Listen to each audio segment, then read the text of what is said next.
Welcome to Musicology Grades 1 to 4, Lesson 1 with Franz Devantier. In this lesson, we will look at an overview of musicology. Musicology can be defined as the scholarly or scientific study of music. This can be approached through historical research, musical theory, or by studying the physical nature of sound. A scholar who participates in musical research is a musicologist. A musicologist is a music scientist. Musicology is divided into different branches. We are going to talk about some of them, not all of them. Historical musicology.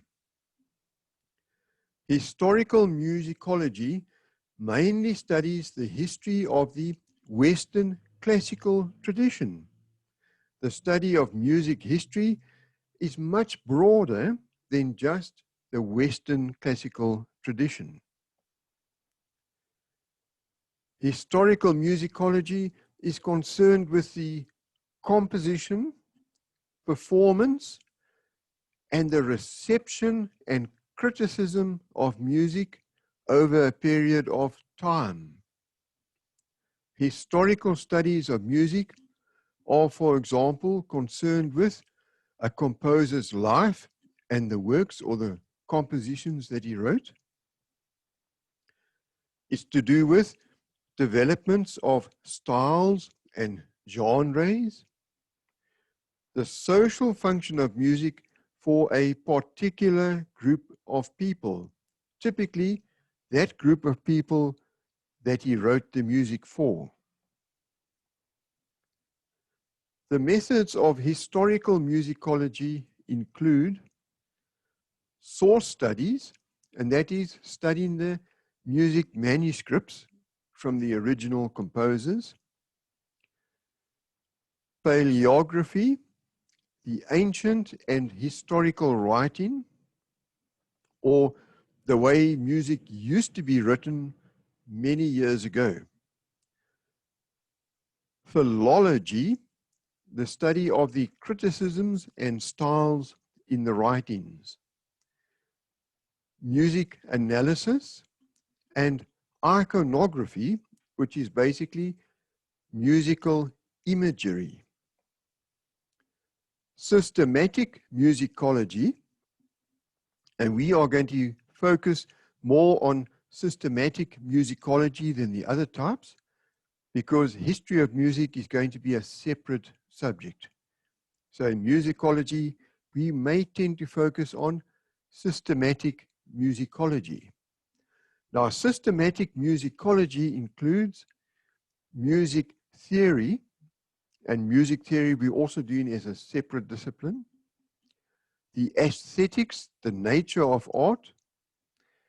Pedagogy, which is the method of instruction.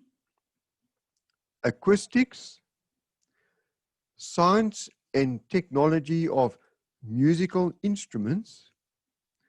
Musical implications of physiology, psychology, sociology, philosophy, and computer science. Ethnomusicology.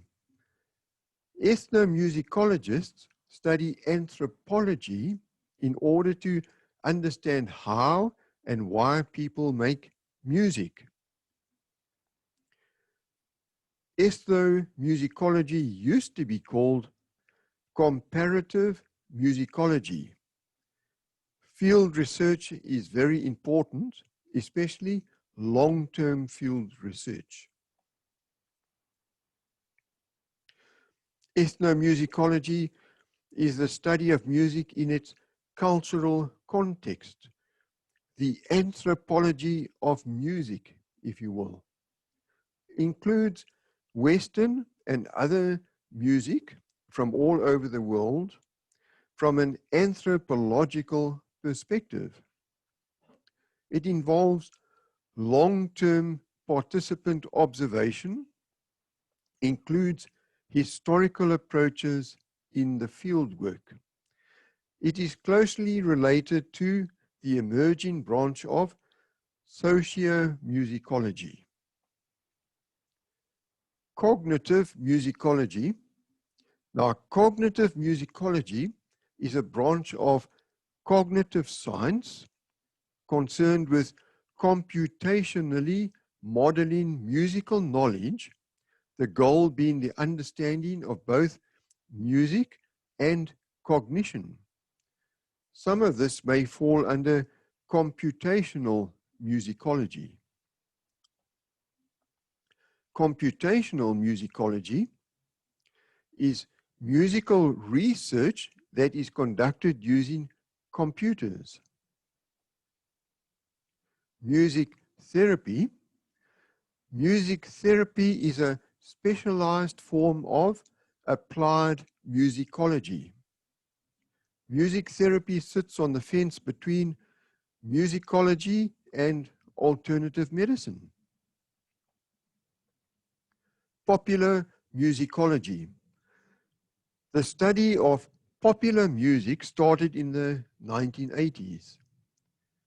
Some music schools offer academic programs in popular music or pop music. Music theory. Music theory is part of musicology, the field of study that describes the elements of music. Includes the methods for composing music, now that we're definitely interested in. Includes the methods for analyzing music using notation and sound. A person who studies music theory is a music theorist.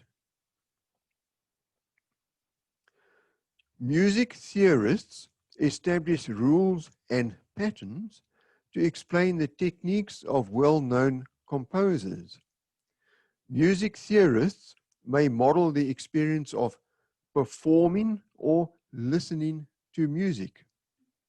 Three specialities in music theory that are the most important specialities: composing, performing, listening to music.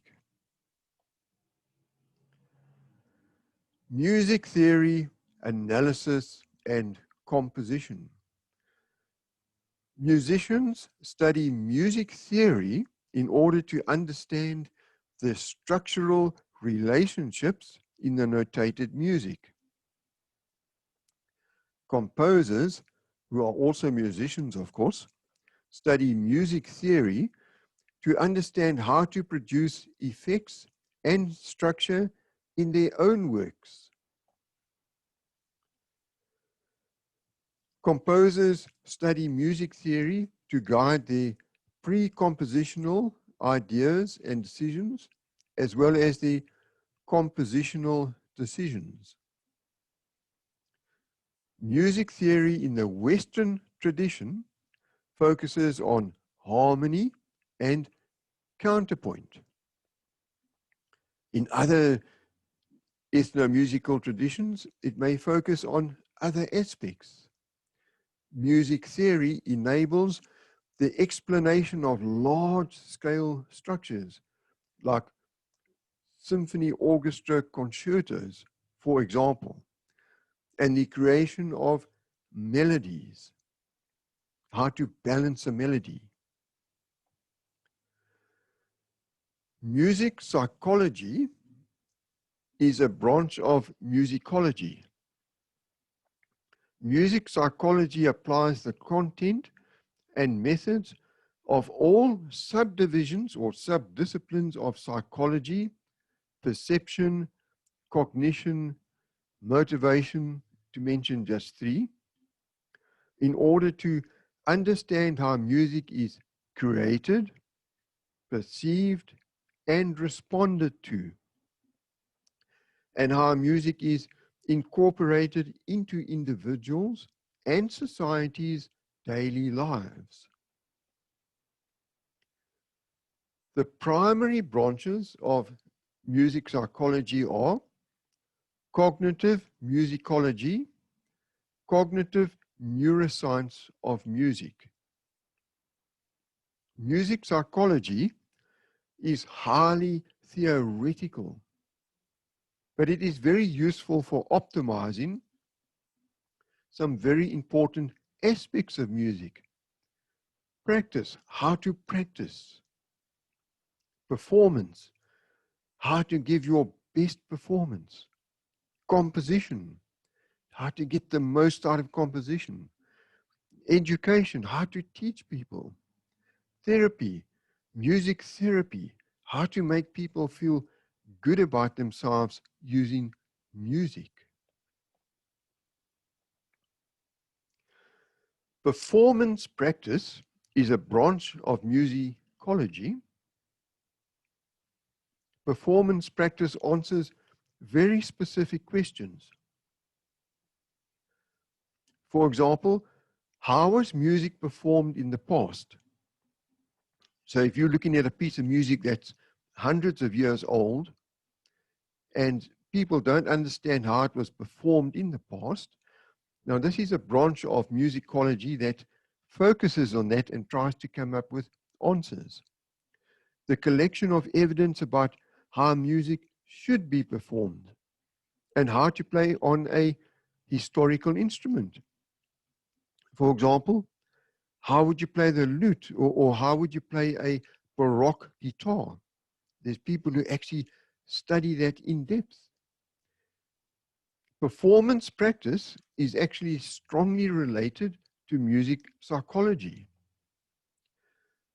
Thank you for joining me for grades 1 to 4, lesson 1 of musicology. In this lesson, we discussed an overview of musicology. In lesson 2, we will explore an alternative notation for the guitar. See you in lesson 2.